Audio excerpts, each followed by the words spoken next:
Estamos acostumbrados a que los dinosaurios se lleven toda la atención cuando hablamos de criaturas prehistóricas, pero hoy les traigo un depredador que podría quitarles ese protagonismo. Y no es un dinosaurio, es algo mucho más reciente en el tiempo, pero igual de fascinante. Imaginen esto, hace aproximadamente 100.000 años, el mundo estaba repleto de animales tan increíbles y letales que harían que el león más feroz o el lobo más intimidante de hoy en día parezcan casi tiernos en comparación. Estos animales eran auténticas leyendas en la prehistoria de América del Norte. Entre los depredadores más impactantes de este periodo existió uno que sobresale, un verdadero titán de su época, el lobo terrible. Y si ese nombre tan imponente no es solo un adorno, se lo ganó con razón. Este no es un personaje sacado de la mitología o de un episodio de Juego de Tronos. No estamos hablando de un mito. Los lobos terribles fueron animales de carne y hueso que cazaron y vivieron en nuestro planeta durante miles de años. Así que sí, Westeros no tiene nada que ver con esto. Cuando digo lobo terrible, no piensen en el típico lobo que vemos hoy en día. Estamos hablando de un animal mucho más grande, más musculoso y definitivamente más aterrador. Los lobos terribles aparecieron en América del Norte de manera misteriosa y también desaparecieron sin dejar rastro, casi como si el hielo y la nieve de la última era glaciar se los hubieran tragado junto con otros grandes del pasado, como los mamuts y los famosos tigres dientes de sable. Estos tres, de hecho, formaban una especie de trinidad de depredadores, un equipo soñado de cazadores implacables de la época. Pero, ¿por qué eran tan especiales estos lobos? A diferencia de los lobos modernos, el lobo terrible, conocido científicamente como Aenocyon dirus, tenía una complexión mucho más robusta y fuerte. Medía alrededor de 1,5 metros de largo y llegaba a pesar entre 50 y 80 kilos, casi el doble del peso de un lobo gris moderno promedio. Sus poderosas mandíbulas podían partir huesos grandes y fuertes, como los de los enormes herbívoros que coexistían con ellos. Tenían un estilo de caza único, en el que probablemente usaban su tamaño y peso para derribar a presas grandes y luego desgarrar su carne con dientes especialmente adaptados para ello. Ahora bien, estos lobos no solo eran fuertes, también eran adaptables. A lo largo de los años, los científicos han encontrado restos de lobos terribles en diferentes regiones de América del Norte, desde Canadá hasta México. Parece que estos depredadores se habían adaptado a distintos climas, desde bosques templados hasta terrenos semiáridos. Su éxito como especie les permitió ocupar un territorio enorme y cazar animales de diversos tamaños. Algunos estudios sugieren incluso que podían cazar en grupos, lo cual les habría permitido atrapar presas más grandes de manera coordinada. Algo similar a cómo lo hacen hoy los lobos grises en manada. Pero con todo ese poder, ¿qué pasó con ellos? ¿Cómo es que una especie tan formidable desapareció? La desaparición del lobo terrible sigue siendo un misterio para los científicos, pero existen varias teorías interesantes. Por un lado, tenemos el fin de la última era de hielo, un periodo que marcó el final de muchas especies icónicas. El cambio climático afectó los ecosistemas y redujo la cantidad de presas grandes, como los mamuts y los bisontes gigantes, de los que los lobos terribles dependían para alimentarse. Además, la llegada de los humanos a América del Norte pudo haber sido otro factor clave. Los primeros humanos eran cazadores extremadamente habilidosos y con el tiempo comenzaron a competir por las mismas presas que los lobos terribles, lo que llevó a una escasez de alimento para estos animales. Con menos presas y un clima cambiante, los lobos terribles finalmente no pudieron adaptarse y, como muchos otros de la megafauna de su época, se extinguieron. Hoy en día, los lobos terribles se han convertido en un símbolo de la prehistoria, una especie que representa la ferocidad y el poder de la naturaleza en su estado más puro. Para los amantes de los dinosaurios y de la fauna antigua, El lobo terrible ofrece una visión de un pasado que está mucho más cerca de lo que imaginamos. Resulta que durante años, los científicos asumieron que estos lobos eran parientes cercanos de los lobos grises que conocemos hoy. Después de todo, compartían muchos rasgos físicos. Eran grandes, feroces y cazaban en manada. La lógica dictaba que estos lobos eran solo una versión más grande y robusta de los lobos modernos, algo así como lobos doble extra largo.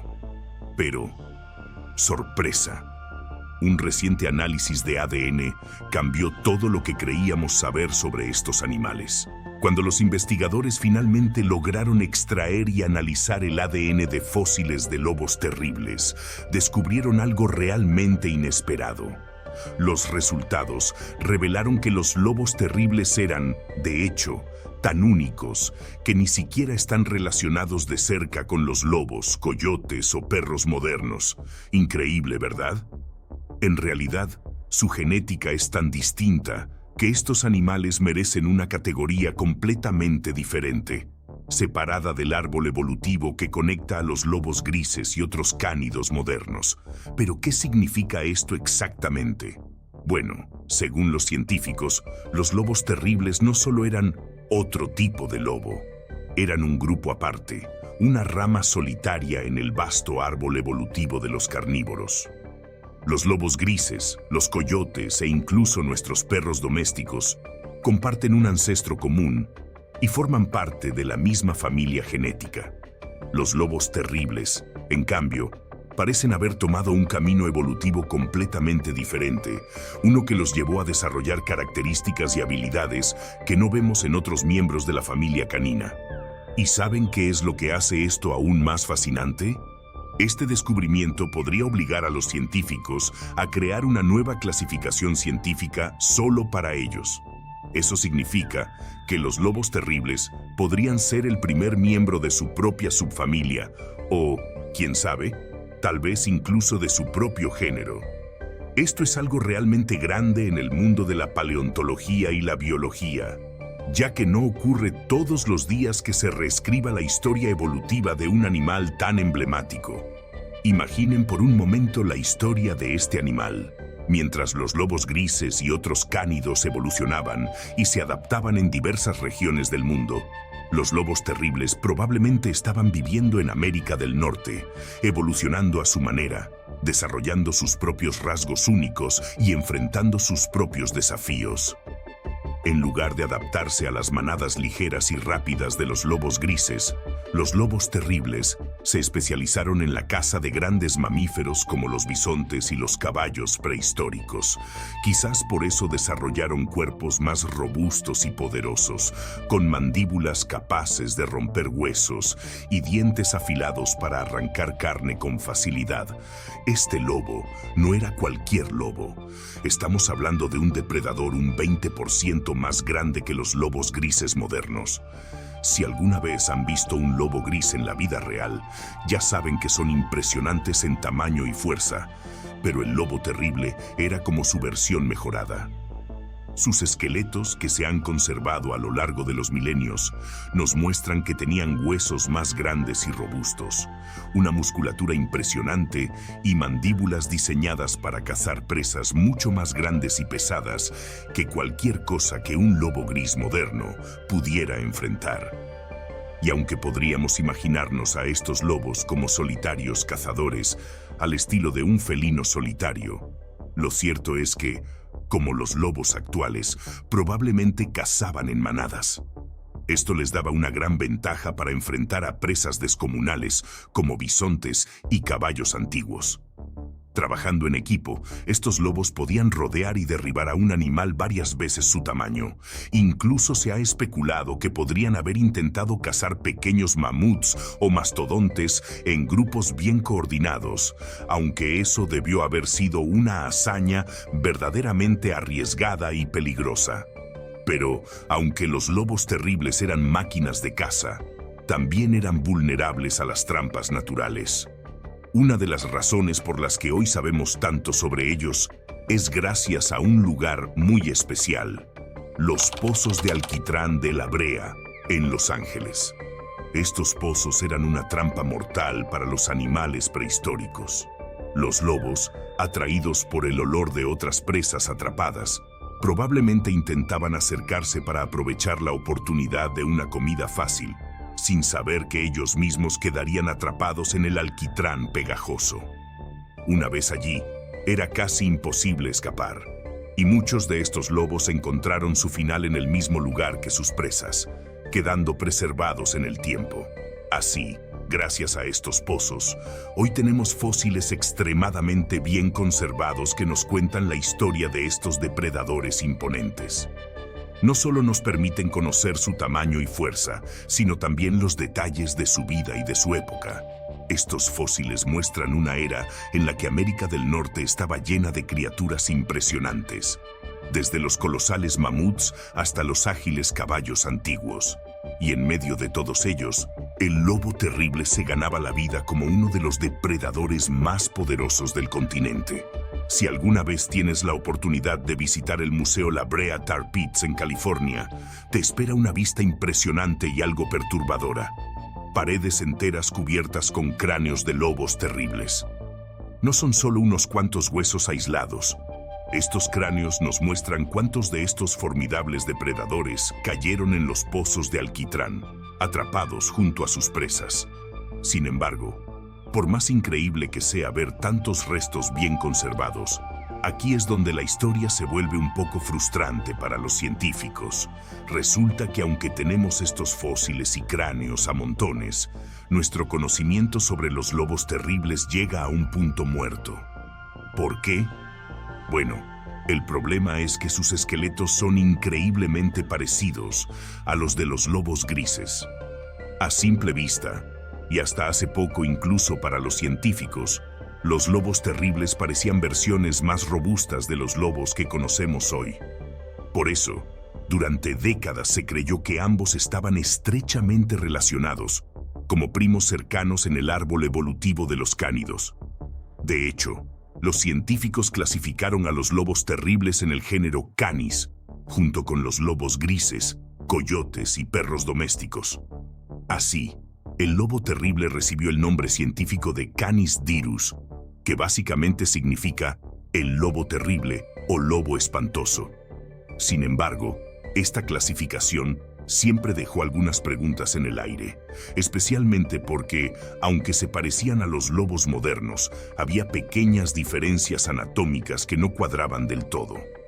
Algunos científicos sospechaban que tal vez había algo más en la historia evolutiva de estos depredadores. ¿Y cómo podríamos resolver este misterio?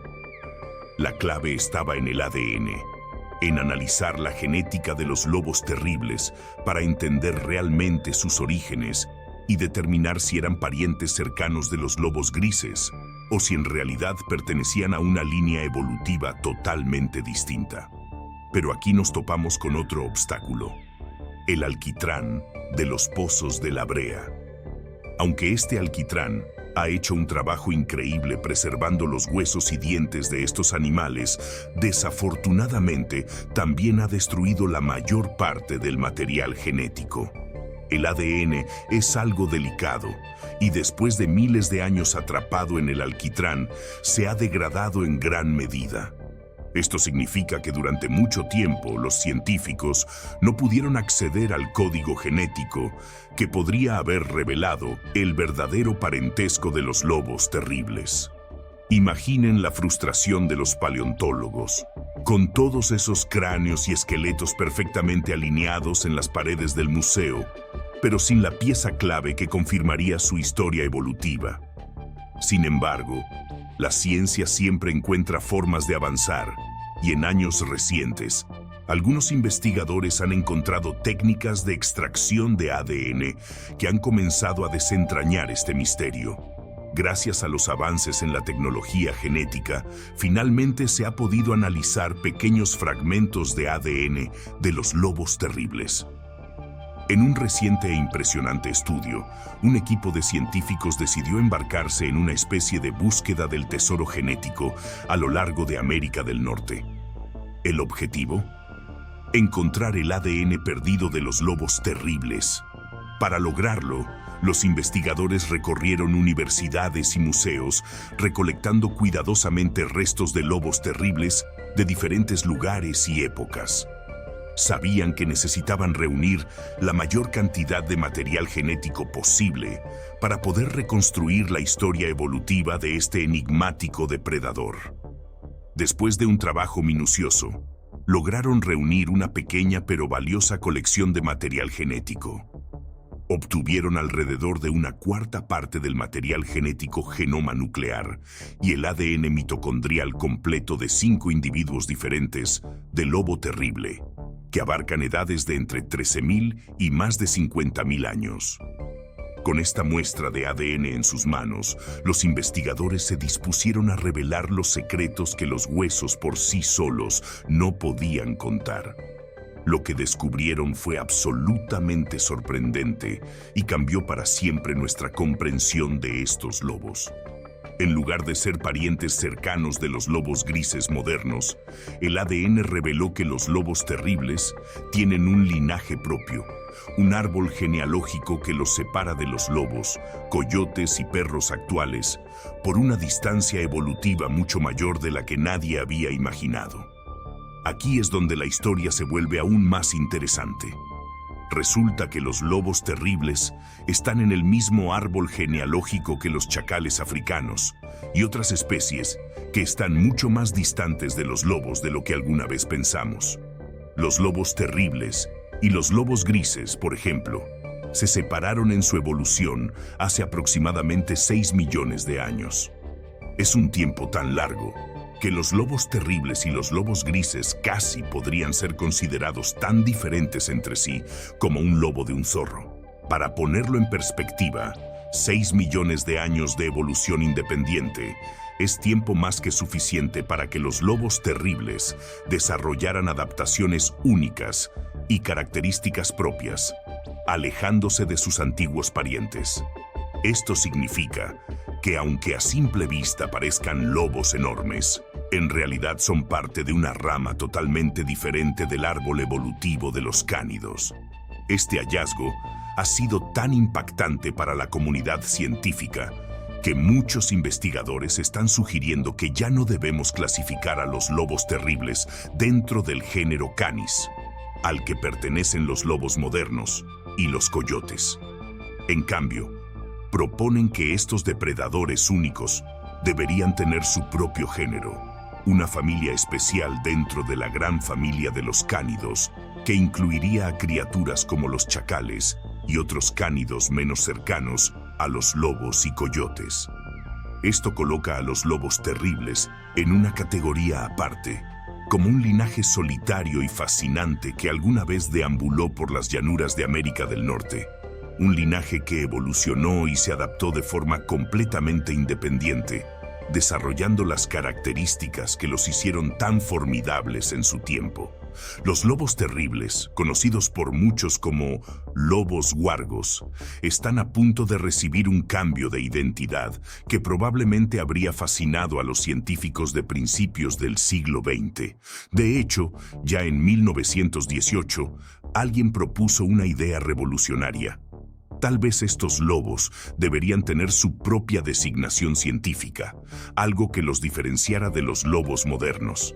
Así nació la idea de clasificarlos como Aenosiondirus, lo que significa perro terrible. Sin embargo, esta idea quedó en el aire y fue olvidada durante décadas, mientras la mayoría de los investigadores continuaban clasificándolos junto a los lobos grises y coyotes bajo el género Canis. Pero ahora, con los descubrimientos genéticos recientes, esta clasificación antigua de 1918 está resurgiendo y parece que la ciencia moderna finalmente está lista para darle el reconocimiento que merece. Los análisis no solo de ADN, sino también de colágeno, están apoyando esta teoría de que los lobos terribles eran una especie diferente. El colágeno, esa proteína estructural que da forma y resistencia a los huesos y tejidos, tiene pequeñas variaciones específicas de cada especie. Al estudiar las moléculas de colágeno en los restos de lobos terribles preservados en los pozos de alquitrán de La Brea, Los científicos encontraron más evidencia que respalda la idea de una separación clara entre ellos y los lobos grises. Estos estudios indican que las diferencias entre ambas especies van mucho más allá de lo superficial y tocan los niveles más profundos de su biología. Entonces, ¿qué significa todo esto? Que la reclasificación de los lobos terribles a Enociondirus ahora tiene el visto bueno de la comunidad científica, especialmente de los expertos en cánidos antiguos. Este cambio puede parecer técnico, pero en realidad cambia la manera en que nos imaginamos a los lobos terribles. Ya no estamos viendo a estos depredadores como lobos ancestrales o como un primo salvaje del lobo gris. En lugar de eso, los vemos como un depredador completamente único, con una historia evolutiva que no tiene paralelo en el mundo de los cánidos actuales. Además, al darles su propio género, los científicos están reconociendo que estos lobos tenían características únicas que los hacían tan diferentes que agruparlos con los lobos modernos simplemente no hace justicia a su complejidad. Es como si estuviéramos dando un paso atrás en el tiempo y redescubriendo a una criatura que no solo es intimidante por su tamaño y fuerza, sino también por lo peculiar y especial que es en la historia de la evolución. Con esta nueva clasificación, ahora podemos imaginar a los lobos terribles como un grupo aparte, adaptado a su propio estilo de vida en el paisaje hostil de la Edad de Hielo. Eran depredadores que habían evolucionado con estrategias y habilidades distintas, perfeccionadas para sobrevivir y cazar en una época en la que la competencia era feroz y las presas eran enormes. Este cambio en su clasificación nos invita a repensar su papel en el ecosistema prehistórico y a reconocer que, aunque parezcan lobos a primera vista, en realidad eran algo mucho más enigmático y singular. Olvídense del típico lobo gris que estamos acostumbrados a imaginar. El lobo terrible, o lobo huargo, era otra cosa completamente distinta. Imaginen por un momento a un coyote, con ese pelaje rojizo que a veces se encuentra en climas cálidos, pero ahora háganlo mucho, mucho más grande. No estamos hablando solo de un lobo grande, estamos hablando de un canino gigantesco, con un tamaño y unas características que lo hacían parecer más bien un coyote monstruoso de proporciones colosales. Mientras que un coyote moderno pesa alrededor de 20 kilogramos, el peso del lobo terrible comenzaba en unos 60 kilogramos y podía llegar a pesar mucho más. Y cuando digo mucho más, hablo de tamaños que desafían nuestra idea de lo que puede llegar a ser un lobo. Los estudios de fósiles han demostrado que un lobo terrible adulto promedio rondaba entre los 60 y 68 kilogramos, es decir, el tamaño de los lobos grises más grandes de hoy en día. Pero eso no es todo. Algunos lobos huargos alcanzaban pesos aún más impactantes. Según las estimaciones, los individuos más grandes de la especie podrían haber llegado a pesar hasta 110 kilogramos, alrededor de 243 libras.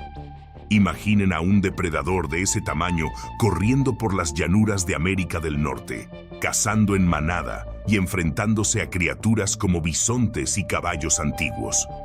Era como un lobo de proporciones épicas, diseñado para resistir y prosperar en los ambientes hostiles de la Edad de Hielo. Sin embargo, a pesar de sus similitudes con los lobos modernos, el lobo terrible no solo destacaba por su tamaño. Sus rasgos físicos tenían pequeñas pero notables diferencias que le daban una apariencia única. Por ejemplo, es probable que tuvieran un pelaje rojizo o marrón más adaptado a climas cálidos, una cola más tupida y orejas ligeramente más redondeadas, lo que les daba un aire distinto y los separaba visualmente de sus parientes lobunos. Imaginen a este animal como una versión más robusta y ruda de un coyote, con una apariencia que casi podría inspirar miedo por su sola presencia. Y hablando de sus características terroríficas, el lobo terrible estaba diseñado para la caza de presas grandes.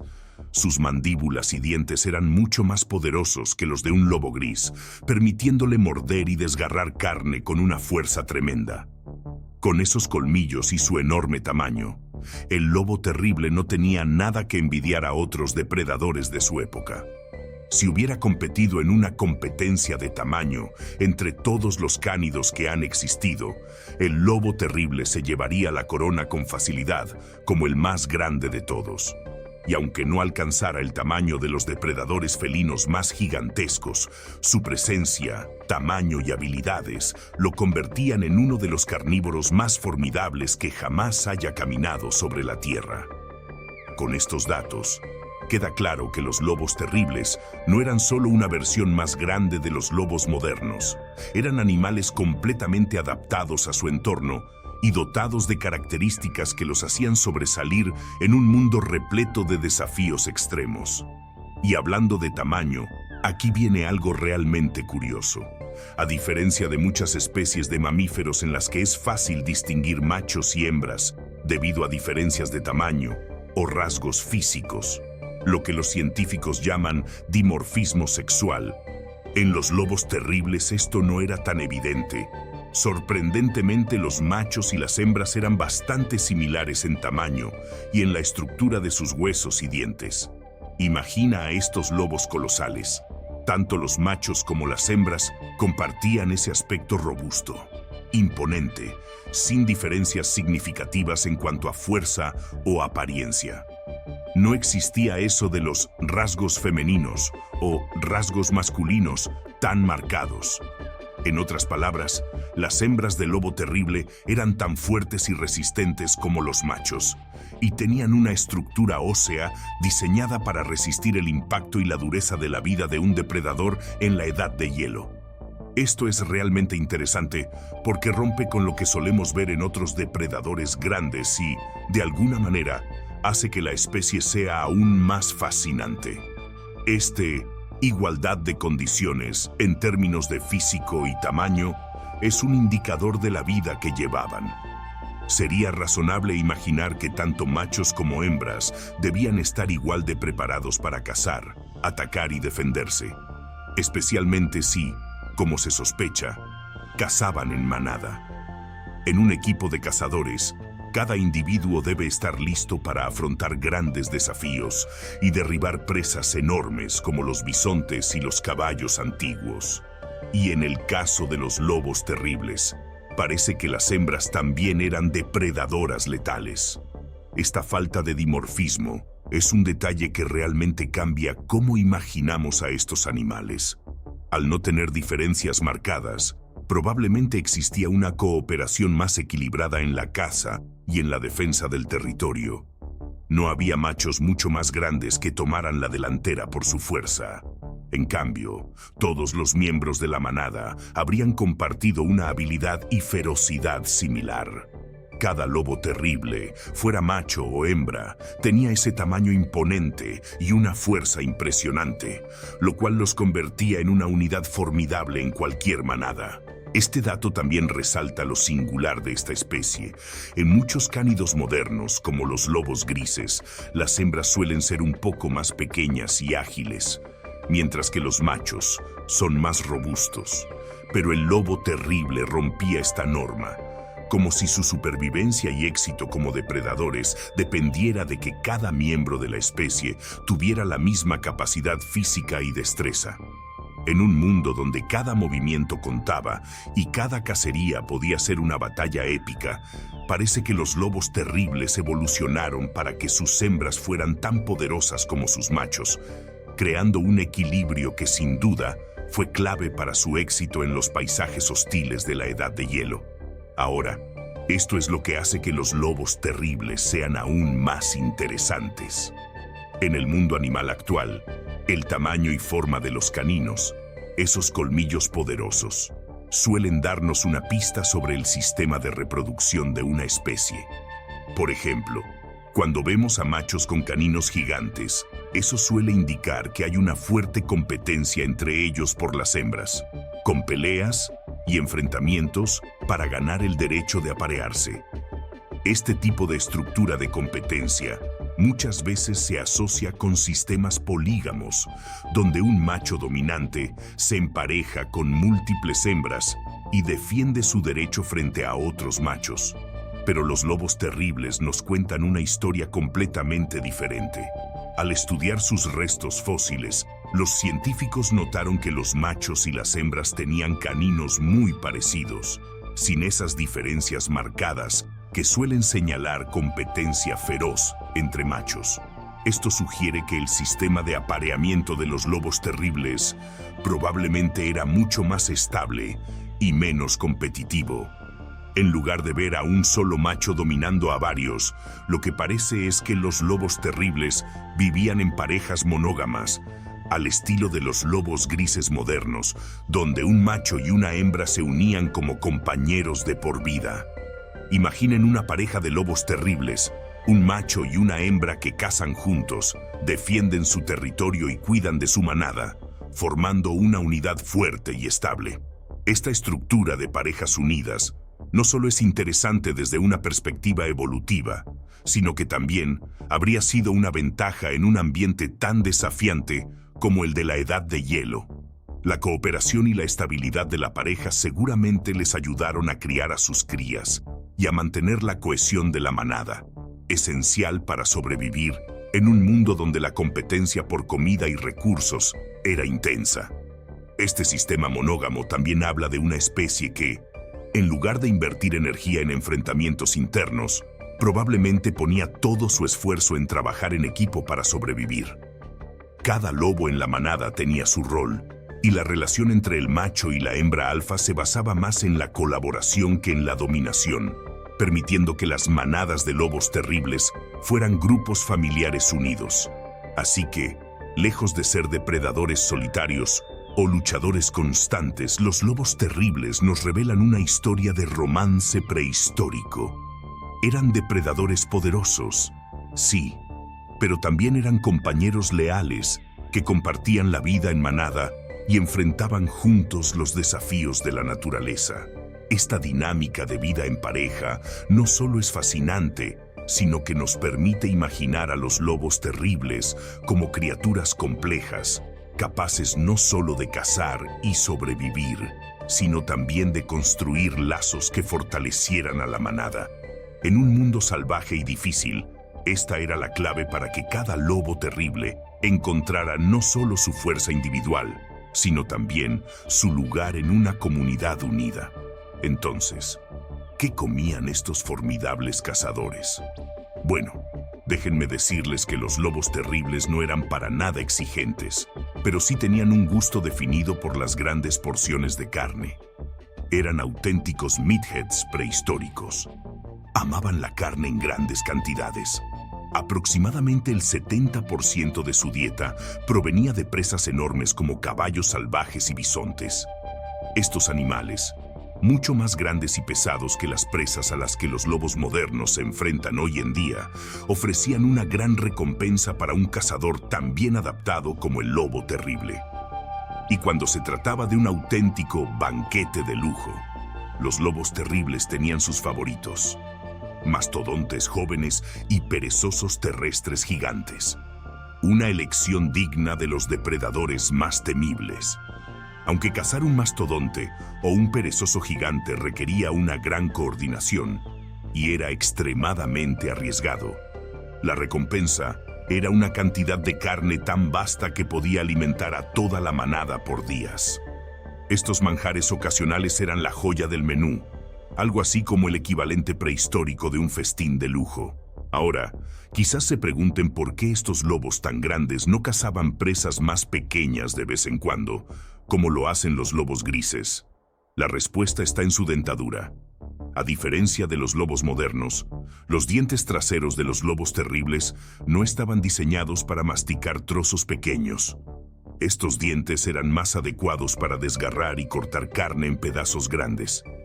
En lugar de mordisquear o masticar, Los lobos terribles arrancaban grandes bocados de carne y los tragaban enteros. Esto significa que cazar animales pequeños que requerirían mordidas más precisas simplemente no era su estilo. Era mucho más eficiente para ellos derribar presas gigantes y darse un festín de pedazos de carne enormes. Esta adaptación específica a grandes presas nos dice mucho sobre cómo vivían y cazaban los lobos terribles. Su estrategia era atacar animales grandes en equipo, desgarrando su carne para consumirla rápidamente y asegurándose de obtener la máxima cantidad de energía con cada comida. Este estilo de alimentación estaba perfectamente alineado con su tamaño, fuerza y estilo de vida en la Edad de Hielo, donde las presas grandes eran el premio mayor y cazar en manada era esencial para tener éxito en un entorno tan difícil. Imaginemos por un momento la escena.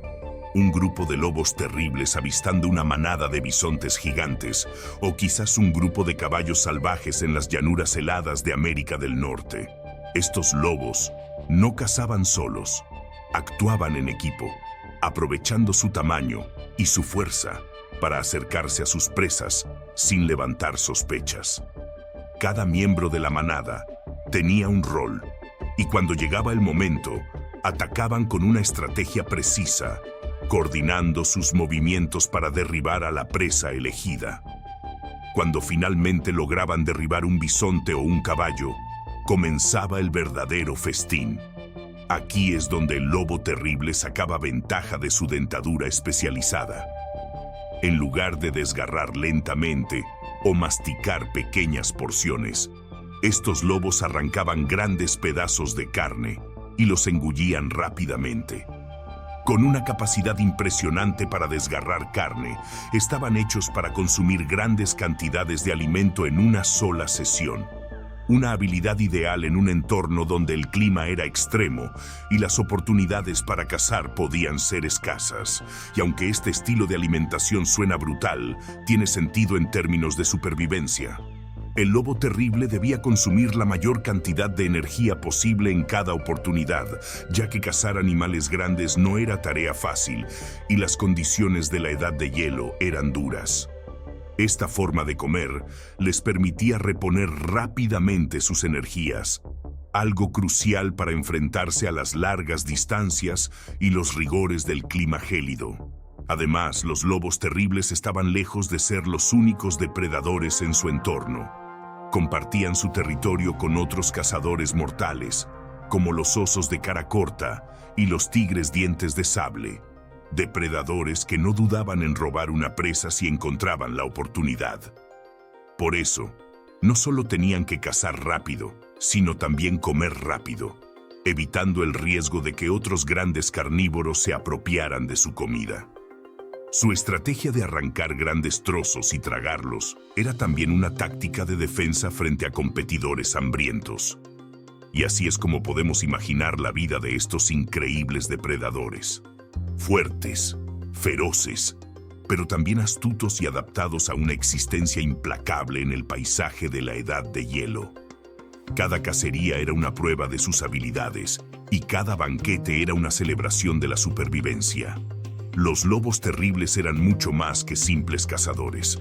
Eran el epítome de un depredador perfecto, una criatura cuya historia continúa fascinándonos y demostrando lo maravillosamente compleja y sorprendente que puede ser la naturaleza. Los restos de estos animales nos hablan de una era en la que cada movimiento era estratégico y en la que los lobos terribles, con su tamaño, fuerza y estilo único, reinaban entre los grandes carnívoros. Con una dieta enfocada en los grandes trofeos de la prehistoria y un equipo de caza que trabajaba en perfecta armonía, los lobos terribles eran verdaderos maestros de la supervivencia. Su historia nos recuerda que, aunque los dinosaurios y otras criaturas de épocas anteriores suelan llevarse el protagonismo, los depredadores de la Edad de Hielo también tenían un papel crucial y dejaron una huella inolvidable en la historia de la Tierra. Esta preferencia tan especializada de los lobos terribles por las grandes presas podría haber sido su ruina.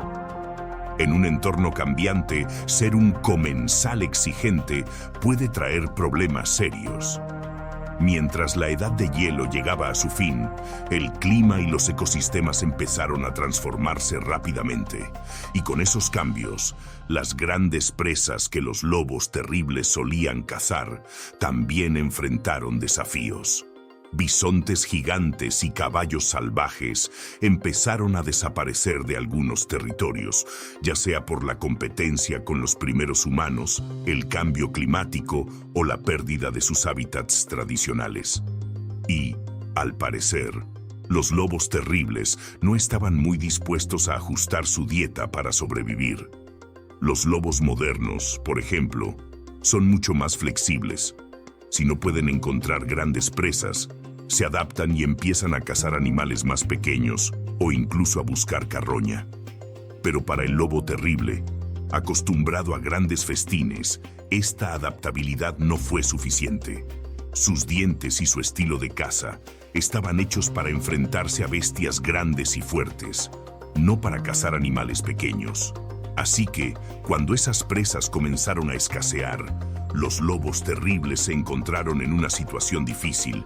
Tenían el instinto y las herramientas para cazar grandes presas, pero no había muchas disponibles. Sin embargo, los científicos han descubierto algo interesante. Aunque su dieta se basaba principalmente en carne, los lobos terribles de vez en cuando comían frutas, especialmente bayas. Sí, aunque parezca raro, estos imponentes depredadores no solo se dedicaban a la caza. Parece que, en algunos momentos, también tenían un gusto por lo dulce. Las bayas, que habrían estado disponibles en su entorno, les proporcionaban un pequeño extra de nutrientes y energía. Imaginen la escena. Un lobo terrible, con esos colmillos temibles mordisqueando algunas bayas como si fuera un aperitivo. Aunque no era su alimento principal, estas frutas podrían haber sido una especie de complemento en su dieta. Este gusto ocasional por las frutas nos muestra un lado inesperado de estos depredadores y nos recuerda que, en el mundo natural, incluso los cazadores más temibles a veces necesitan una alternativa para sobrevivir. Pero, lamentablemente, esta pequeña adaptación no fue suficiente para salvarlos. La pérdida de sus grandes presas principales fue un golpe demasiado fuerte.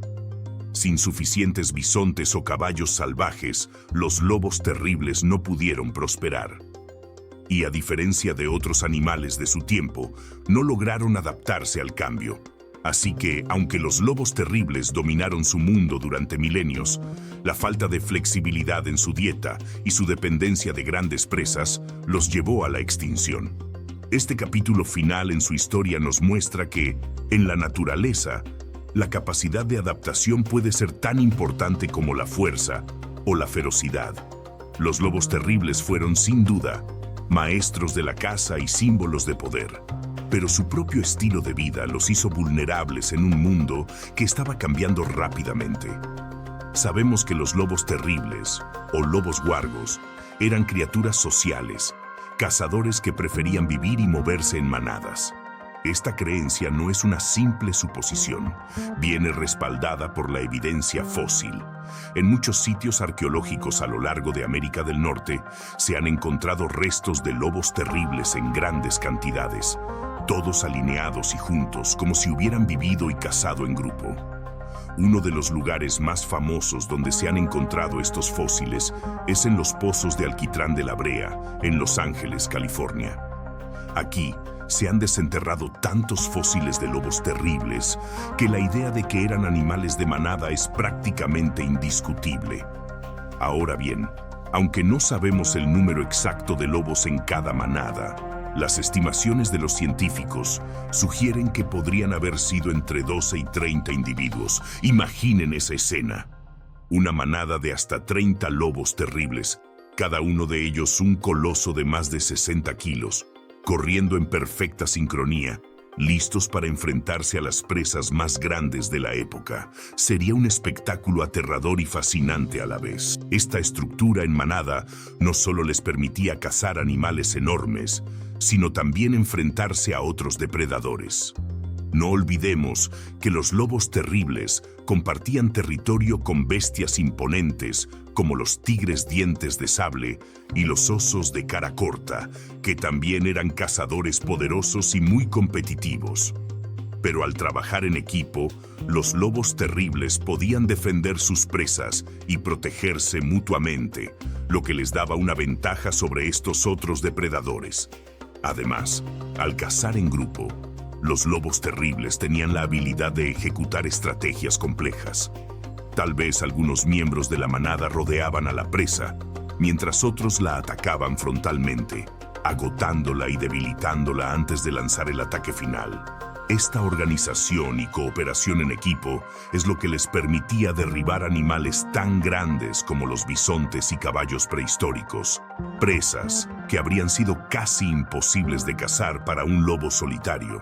También podemos imaginar que esta vida en manada implicaba una jerarquía social, quizás con un macho y una hembra alfa liderando el grupo, al igual que en los lobos grises modernos. Esta estructura habría sido esencial para mantener la cohesión y la efectividad del grupo en cada cacería, pues en un entorno tan competitivo, la disciplina y el trabajo en equipo eran la clave para la supervivencia. Entonces, al final, no era solo el tamaño o la fuerza individual lo que hacía de los lobos terribles depredadores tan formidables. Su verdadero poder residía en su habilidad para trabajar juntos, en la estructura de su manada y en la forma en que cada miembro cumplía un rol vital en cada cacería. Esta organización y su conexión como grupo es probablemente lo que les permitió ser uno de los depredadores más exitosos de su tiempo, enfrentándose a otros cazadores y dominando los paisajes de América del Norte. Así, los lobos terribles se convierten en una especie de supergrupo de cazadores, que no solo sobrevivía por su fuerza o tamaño, sino por la forma en que entendían el valor de la cooperación. Cada miembro de la manada aportaba algo único, y juntos formaban una unidad tan efectiva que lograban enfrentar y superar los retos de un mundo salvaje y competitivo. La vida en manada de los lobos terribles no solo era su estrategia de caza, sino también una clave para su supervivencia en un entorno repleto de peligros y desafíos. Como grupo, tenían la ventaja de la fuerza en números, lo que les permitía enfrentar a cualquier depredador que amenazara su territorio o intentara robarles una presa. Imagina un paisaje de la Edad de Hielo, un grupo de tigres dientes de sable acercándose, tratando de reclamar el cadáver de un bisonte que la manada de lobos terribles había derribado. En esas circunstancias, una manada numerosa y bien organizada de lobos terribles era un espectáculo imponente que pocos depredadores se atrevían a desafiar. Los lobos terribles eran capaces de repeler amenazas externas y mantener un control sobre sus territorios de caza, algo esencial en una época donde cada recurso era valioso y competido. Y esta vida en manada no solo era útil para la caza y la defensa, también les brindaba la ventaja de proteger a los más jóvenes y permitir que cada generación creciera en un entorno de protección y aprendizaje. Los cachorros de lobo terrible probablemente observaban y aprendían de los adultos, adquiriendo las habilidades de caza y el instinto de colaboración que necesitarían para sobrevivir y perpetuar la manada. Además, al vivir en grupo, los lobos terribles podían adaptarse a diferentes entornos en busca de alimento. Con el cambio climático que marcó el final de la Edad de Hielo, las presas comenzaron a migrar y a cambiar sus patrones de conducta. Esto significaba que los lobos terribles debían ser capaces de moverse y adaptarse a diferentes tipos de terrenos, y la manada les daba la flexibilidad y el apoyo necesario para realizar estos desplazamientos. Su fuerza como grupo no solo estaba en el momento de la caza, sino en la capacidad de moverse y de protegerse mutuamente en estos viajes. Aunque finalmente no lograron adaptarse a los cambios drásticos del fin de la era glaciar, durante mucho tiempo, su vida en manada fue clave para resistir en un mundo en constante transformación. Los restos fósiles de los lobos terribles nos hablan de una especie que, en su época, ocupaba la cima de la cadena alimentaria. Eran los reyes indiscutibles de los carnívoros, y su estructura social jugaba un papel crucial en su éxito. En la manada de los lobos terribles, el liderazgo recaía en un dúo de poder, una pareja de alfas que guiaba al grupo en cada cacería, en cada enfrentamiento y en cada desafío que les presentaba el entorno. Este par alfa no solo lideraba, sino que también mantenía la cohesión de la manada, compuesta en gran medida por sus propios descendientes, incluyendo a las crías del año actual y del año anterior. Este tipo de estructura familiar le daba a la manada un sentido de unidad y un lazo especial que fortalecía la cooperación en momentos de peligro. Con los alfas al frente, la manada tenía una organización jerárquica que permitía una caza eficiente y una defensa organizada frente a otros depredadores. Porque, sí, aunque los lobos terribles eran impresionantes y temibles, no eran los únicos depredadores en el bloque. Imaginemos por un momento el paisaje que estos lobos terribles habitaban. Compartían sus territorios con algunos de los cazadores más letales de la prehistoria, el temible Smilodon, o tigre dientes de sable, con sus colmillos de gran tamaño, el león americano, un depredador formidable, el oso de cara corta, un gigante que superaba en tamaño y fuerza a casi cualquier otro animal, y los pumas, que también eran cazadores habilidosos. Este campo de batalla estaba repleto de colmillos y garras, y todos competían ferozmente por las mismas presas. Para los lobos terribles, esta intensa competencia significaba que cada cacería debía ser eficiente y cada comida rápida. Cuando lograban derribar una presa, no tenían tiempo que perder. Sus estrategias de caza en equipo y su habilidad para morder y desgarrar carne rápidamente les permitían aprovechar cada segundo de la caza. Pero, más allá de eso, no eran comedores delicados. Devoraban toda la carne que podían, lo más rápido posible, sin dejar nada aprovechable. Esta táctica les aseguraba que, en caso de que llegara otro depredador a reclamar la presa, ellos ya habrían consumido la mayor cantidad de alimento posible. Los estudios de los huesos de las presas de los lobos terribles revelan que estos animales no se andaban con rodeos. Aprovechaban hasta el último trozo de carne y hueso que podían masticar, dejando poco o nada atrás. Era una estrategia de supervivencia adaptada a su entorno, una forma de maximizar la energía obtenida y minimizar el riesgo de perder el botín frente a otros depredadores que acechaban cerca. Cada cacería era una combinación de trabajo en equipo, velocidad y eficacia, porque en este mundo abarrotado de depredadores cualquier ventaja contaba. La rapidez con la que devoraban a sus presas también habla de un instinto de supervivencia que iba más allá de la caza. Sabían que, en cualquier momento podían enfrentarse a un Smilodon, un oso de cara corta, o incluso a una manada rival, todos ellos listos para robar su comida. Esta mezcla de poder, organización en la manada y estrategias adaptativas hacía que los lobos terribles fueran los reyes de su entorno. Y aunque eventualmente su tiempo llegó a su fin, estos depredadores de la Edad de Hielo dejaron una marca en la historia, recordándonos que la naturaleza es tanto un juego de fuerza como de adaptación y astucia. La historia de los lobos terribles es la historia de un depredador supremo que dominó su tiempo y nos muestra hasta qué punto la cooperación y la estrategia pueden convertir a un grupo en una fuerza imparable en el reino animal. Podemos imaginar la intensidad y la precisión de cada cacería de los lobos terribles. No solo eran rápidos, sino que cada miembro de la manada sabía exactamente qué hacer, dónde posicionarse y cómo actuar para derribar a las presas más formidables. Este nivel de coordinación y planificación es lo que realmente los hacía destacar. La presencia de la pareja alfa, ese dúo de poder, aseguraba que el grupo mantuviera una disciplina impecable. Cada cacería era una sinfonía de instinto y experiencia, y cada miembro de la manada contribuía a su éxito. Sin embargo, esta presión constante por aprovechar al máximo cada cacería también añadía un nivel de riesgo y desgaste. Para los lobos terribles, una cacería fallida podía ser más que solo una oportunidad perdida. Significaba una amenaza para la supervivencia de la manada. En un entorno donde los recursos eran limitados y la competencia feroz, cada error podía ser costoso.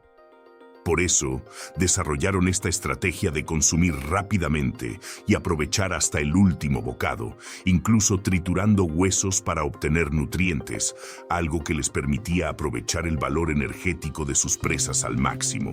Además, este estilo de vida en manada probablemente también les brindaba ventajas en términos de cuidado de las crías y apoyo a los miembros más jóvenes o heridos. Al contar con una estructura social organizada, los lobos terribles podían turnarse para cuidar a los cachorros, lo que aumentaba sus probabilidades de sobrevivir en este mundo hostil. Los cachorros crecían observando a los adultos, aprendiendo los movimientos precisos, las señales y los roles en la cacería. Este aprendizaje directo era una forma de asegurar que la siguiente generación de lobos terribles estuviera tan bien preparada como la anterior, lista para enfrentarse a los retos del entorno. A medida que la edad de hielo se acercaba a su fin, la competencia por los recursos se intensificó aún más. Los cambios en el clima y el paisaje provocaron la extinción de muchas de sus presas principales, lo que empujó a los lobos terribles a luchar con más agresividad para proteger las pocas oportunidades de caza que quedaban. Mientras algunos animales lograron adaptarse al cambio de ecosistemas y fuentes de alimento, los lobos terribles, con sus hábitos de caza especializados y su preferencia por presas grandes, encontraron un obstáculo casi imposible de superar. Y así, a pesar de ser los reyes de su tiempo, los lobos terribles finalmente sucumbieron a los cambios de un mundo que se transformaba rápidamente. Sus poderosas manadas y su habilidad para cazar en equipo no fueron suficientes para enfrentar un entorno que cambiaba a un ritmo acelerado.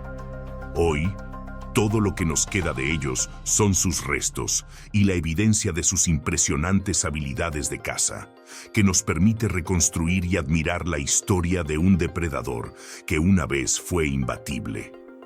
Además de los cambios climáticos y la feroz competencia entre depredadores, hubo otro factor que pudo haber sido el golpe final para los lobos terribles: los humanos. Así es, los primeros humanos que llegaron a América del Norte hace más de 20.000 años probablemente se cruzaron en el camino de los lobos terribles, y esta interacción, aunque indirecta, podría haber sido un verdadero dolor de cabeza para estos formidables caninos. Durante miles de años, los lobos terribles y los humanos compartieron el mismo territorio. Imaginemos por un momento la escena: grupos de cazadores humanos, equipados con lanzas y herramientas de piedra, recorriendo las mismas llanuras que las manadas de lobos terribles. Aunque los humanos no cazaban lobos directamente, ambos grupos compartían un interés en común: las grandes presas como bisontes y caballos salvajes. En otras palabras, humanos y lobos terribles competían por los mismos recursos, lo que habría intensificado la competencia por comida en un ambiente ya desafiante. Los humanos de aquella época eran cazadores excepcionalmente adaptables. Podían desarrollar nuevas técnicas de caza, moverse rápidamente para seguir a las manadas de presas, y tenían una ventaja crucial: podían modificar su entorno. Al construir herramientas más avanzadas y cazar en grupos organizados, los humanos tenían un impacto profundo en las poblaciones de animales grandes. Al reducir el número de presas disponibles, los humanos obligaron a los lobos terribles a enfrentar una competencia que nunca habían experimentado antes. Y aunque los lobos terribles eran excelentes cazadores en manada, su especialización en grandes presas limitaba su capacidad para adaptarse a esta nueva realidad. La presencia de los humanos también trajo consigo un cambio en la forma de cazar. Mientras que los lobos terribles dependían de su fuerza y trabajo en equipo, los humanos podían planear y ejecutar estrategias de caza de largo alcance, usando su inteligencia y adaptabilidad para superar a sus competidores. Esto probablemente llevó a que las grandes manadas de presas fueran cazadas a un ritmo mayor, lo que redujo aún más los recursos para los lobos terribles. Con el tiempo, esta presión constante sobre las presas grandes y la aparición de nuevos competidores humanos complicaron la vida de los lobos terribles. Incluso si no hubo enfrentamientos directos entre ellos, la presión indirecta sobre los recursos creó un entorno en el que los lobos terribles, con sus hábitos y adaptaciones específicas, simplemente no pudieron prosperar. Mientras los humanos seguían expandiéndose y adaptándose a nuevos climas y terrenos, los lobos terribles se encontraron con menos presas y menos oportunidades de supervivencia. Finalmente, alrededor de hace unos 9.500 años, los lobos terribles desaparecieron, cerrando un capítulo en la historia de los depredadores más temibles de América del Norte. Su extinción nos deja con una imagen de lo que fue un depredador increíblemente poderoso y especializado, pero que no pudo sobrevivir a la combinación de cambios ambientales, competencia con otros depredadores y la aparición de un nuevo jugador en el juego de la supervivencia, el ser humano. La desaparición de los lobos terribles es un recordatorio impactante de lo brutal y rápida que puede ser la evolución en respuesta a los cambios ambientales y la competencia. Los lobos terribles, una especie que durante miles de años había sido un depredador imbatible y adaptado a la perfección para cazar grandes presas, se encontraron de repente en un mundo que ya no les ofrecía las mismas oportunidades. Con la llegada de los humanos, el equilibrio cambió de forma inesperada y rápida.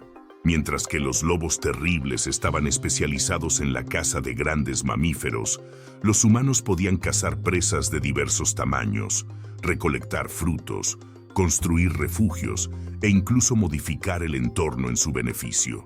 Esta versatilidad humana hizo que los lobos terribles se quedaran en desventaja. Donde antes solo tenían que preocuparse por otros grandes depredadores, ahora competían con una especie que podía alterar el ecosistema y reducir las presas en un tiempo récord. Los humanos eran no solo cazadores eficientes, sino que también podían desplazarse y adaptarse a distintos entornos con una facilidad que los lobos terribles no podían igualar. Esto significaba que mientras las presas se agotaban en un área, los humanos podían moverse y seguir cazando en otros territorios. Para los lobos terribles, adaptados para defender territorios fijos y cazar en manada, esta flexibilidad era inalcanzable. Y aunque los lobos terribles pudieron haber intentado buscar alternativas, la combinación de la pérdida de sus presas favoritas y la presión constante de un entorno cambiante fue, al final, demasiado para ellos. Lo que alguna vez fue una ventaja, su tamaño, su fuerza y su habilidad de cazar en manada, se convirtió en un obstáculo en un mundo donde las presas grandes desaparecían y la competencia por los recursos se hacía cada vez más intensa. Mientras los humanos continuaban evolucionando y dominando nuevos territorios, los lobos terribles desaparecieron del registro fósil, dejando solo restos de una especie magnífica que en su tiempo fue invencible. Hoy, al estudiar sus fósiles, los científicos pueden reconstruir una imagen fascinante de lo que fue este increíble depredador y entender mejor cómo interactuaba con su entorno y con otras especies. Pero también nos deja una lección profunda sobre el equilibrio frágil de la naturaleza. Los lobos terribles fueron una vez los cazadores supremos de América del Norte, y su historia muestra cómo incluso los depredadores más poderosos no son inmunes al cambio. Fueron fuertes, feroces y dominantes, pero al final no pudieron adaptarse a la rapidez con la que el mundo a su alrededor se transformaba. Ahora llegamos al enigma final de los lobos terribles, su desaparición repentina. Como si hubieran realizado un acto de magia sombrío, estos imponentes depredadores se desvanecieron de la faz de la Tierra casi de un día para otro. Los científicos han intentado descifrar este acto de desaparición durante décadas, y aunque no tenemos todas las respuestas, existen teorías intrigantes que intentan explicar por qué los lobos terribles, junto con otros gigantes de la edad de hielo, como los mamuts y los perezosos gigantes, desaparecieron para siempre. La teoría más famosa, y la que probablemente has escuchado, señala al cambio climático como el principal culpable. Con el fin de la edad de hielo, las temperaturas aumentaron y los ecosistemas se transformaron drásticamente. Este cambio afectó profundamente a las grandes presas que constituían la base de la dieta de los lobos terribles. Animales como los bisontes gigantes y los caballos salvajes, que alguna vez fueron abundantes, enfrentaron serios problemas para adaptarse a los nuevos climas, y muchas de estas especies finalmente se extinguieron o migraron hacia zonas más reducidas.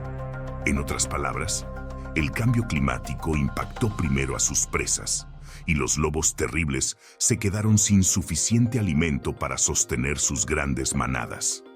Sin embargo, aunque esta teoría es convincente, tiene algunos puntos débiles. Si consideramos que los lobos terribles estaban increíblemente bien adaptados para cazar y sobrevivir, ¿por qué no lograron adaptarse como lo hicieron otros cánidos, como los lobos grises y los coyotes? Estos últimos lograron ajustar su dieta y comenzar a cazar presas más pequeñas cuando las grandes comenzaron a desaparecer. Entonces, ¿por qué los lobos terribles no lograron hacer lo mismo? Aquí es donde surge otra teoría fascinante. Existe la posibilidad de que los lobos terribles tuvieran una estructura social muy diferente de la de los lobos grises y los coyotes, mientras que los lobos grises y coyotes actuales se han demostrado como especies increíblemente flexibles, capaces de modificar sus patrones de caza y adaptarse a un rango amplio de presas y ecosistemas. Los lobos terribles podrían haber tenido una estructura social y una forma de organización que los hacía menos adaptables. Quizás su vida en grandes manadas, con una fuerte jerarquía, era menos flexible para enfrentar la escasez de alimento. Imaginen una manada de lobos terribles acostumbrada a cazar grandes presas en equipo, donde cada miembro tenía un rol específico en cada cacería. Cuando esas presas desaparecieron, es posible que no hayan podido reducir el tamaño de sus manadas o modificar su estilo de caza para adaptarse a presas más pequeñas, que requerirían una estrategia diferente y menos cazadores involucrados. Además, un lobo terrible solitario, al contrario de un lobo gris o un coyote, probablemente no tenía la capacidad de cazar y alimentarse eficientemente sin el respaldo de su manada. Esto podría haberlos dejado sin opciones de supervivencia cuando los grandes animales comenzaron a escasear. Otra posibilidad fascinante que los científicos consideran es que los lobos terribles estaban tan especializados en sus técnicas de caza en grupo y en sus grandes presas que simplemente no lograron adaptarse a cazar en solitario o en grupos más pequeños. Este tipo de especialización puede ser muy útil en condiciones estables, pero extremadamente peligrosa cuando el entorno cambia drásticamente.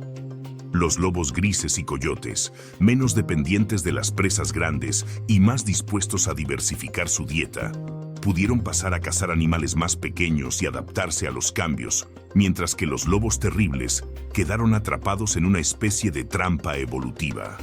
Y así, lo que alguna vez fue una ventaja para los lobos terribles, su tamaño, fuerza y habilidad para cazar en grandes grupos, se convirtió en un obstáculo cuando el mundo cambió.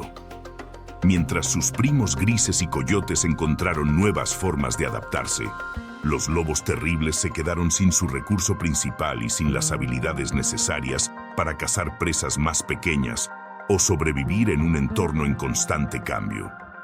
Este es el misterio de su desaparición. Una mezcla de factores climáticos, cambios en la disponibilidad de presas y posiblemente una estructura social y de caza demasiado rígida para adaptarse a un mundo cambiante. Los lobos terribles fueron, sin duda, unos de los depredadores más formidables de su tiempo, pero cuando la tierra empezó a transformarse bajo sus patas, quedaron atrapados en un ciclo del cual no pudieron escapar.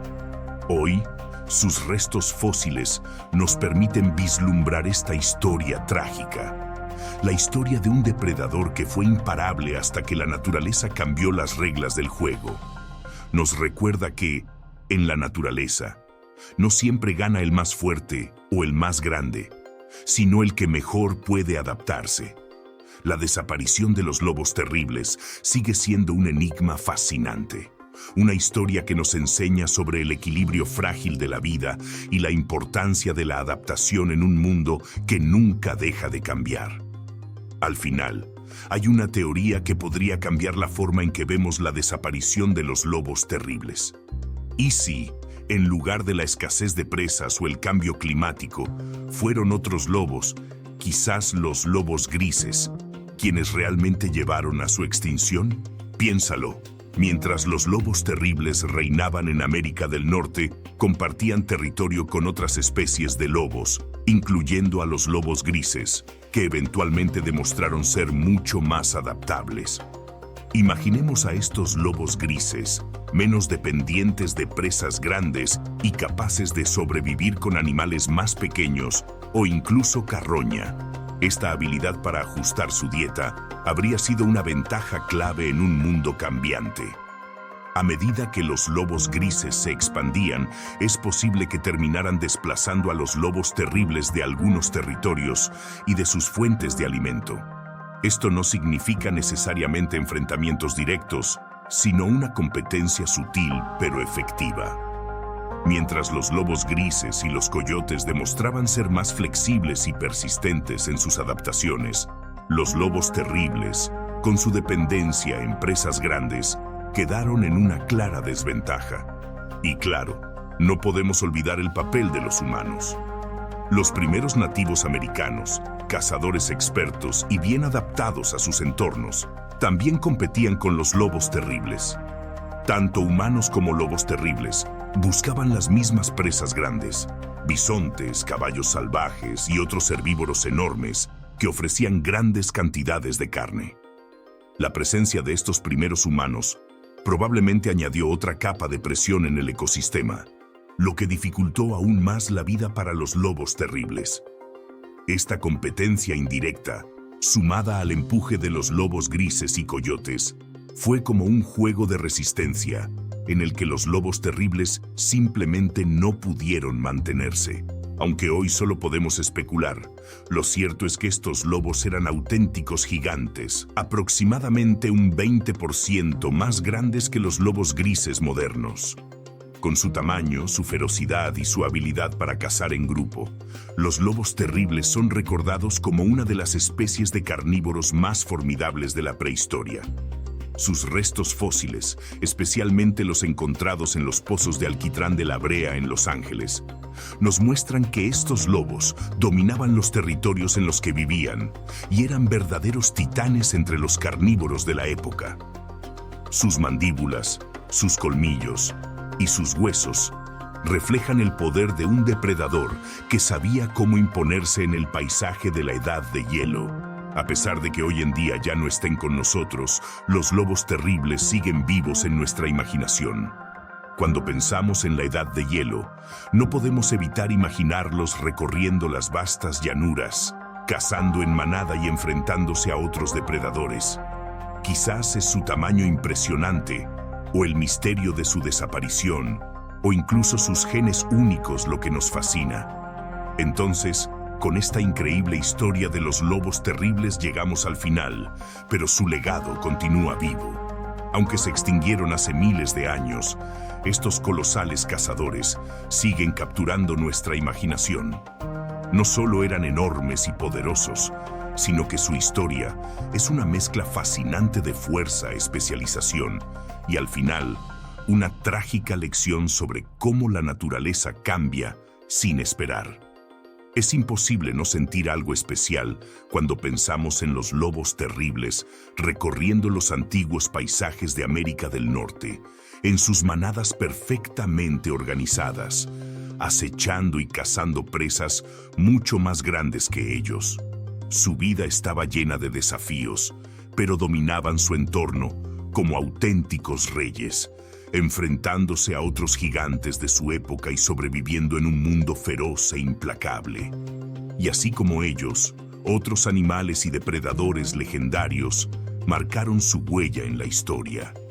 La Edad de Hielo nos ha dejado historias de bestias extraordinarias, de ecosistemas increíblemente complejos y de adaptaciones asombrosas.